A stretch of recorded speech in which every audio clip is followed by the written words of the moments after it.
I didn't even know there was a place like All God's Children until about 17 years ago. My son was really struggling at the time. He was in 8th grade. He's a 30-year-old man now. So, but at the time, struggling with maybe some of coming out, but being accepted, feeling loved. A lot of things were going into it. So he wasn't in a good place. Of course, his mom, me, well, I was not in a good place. So just out of the course of some amazing events, there was a person who attended church here who happened to be one of his teachers.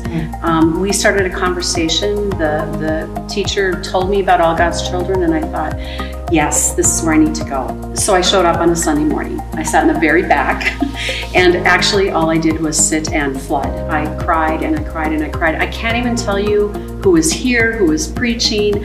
I have no idea what the words were in the message. I just felt like, you know what, I need to talk to some people here. So I went downstairs afterwards for the coffee hour.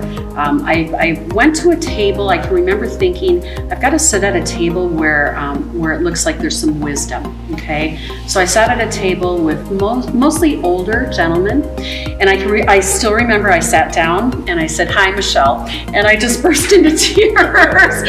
And they're like, "Oh, sweetie, you know, are you okay, and how can we help?" These men sat at that table for probably 2 hours, and I just said, I want to be the best mom I can to my son. The world is a really cruel place to anybody who's gay. I don't want him to die. Suicide was a part of the mixture there too, and I was just distraught. Those men took time out of their lives to really bless me, to help me along. Although I can't remember the specifics of what they said, it was an important turning point in my life.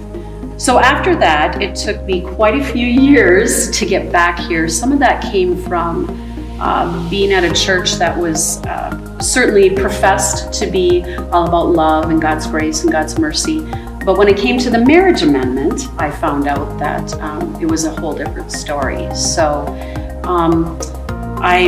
maybe it's not a stretch to say that some people were very unkind to us when I started to say back, wait a minute, I feel like God loves us all. I think it's okay. I want my son to get married. Hold on. And some pretty cruel emails and Facebook messages started to come to both my husband and I, and we just kind of said, that's it. So after that, we went out visiting some churches a little bit closer to where we live. And at the end of every service, I would go and talk to somebody and ask them what they felt about gay marriage. And we got lots of negative answers. So I said to my husband, I said, you know, we should go back up to that church that I was at long ago. And I'm telling you, we showed up, and oh, I might start to cry a little bit here. The love was, you could feel it. You could feel it. And the love for my husband and I guess I was kind of shocked. I thought, well, here we are, a couple of straight people walking into a church, and they don't know us and they don't know who we are, but it felt like everybody's arms were wide open with welcome. You know, we're so glad you're here, and we never left. We never left. That's how I got to come to church at All God's Children. And this is home. These people here, these people are my family. These are the people that I honestly would live, eat, breathe, and die for. And I know we are the same to them. We are just all one. The ground is level at the foot of the cross. The ground is very, very level.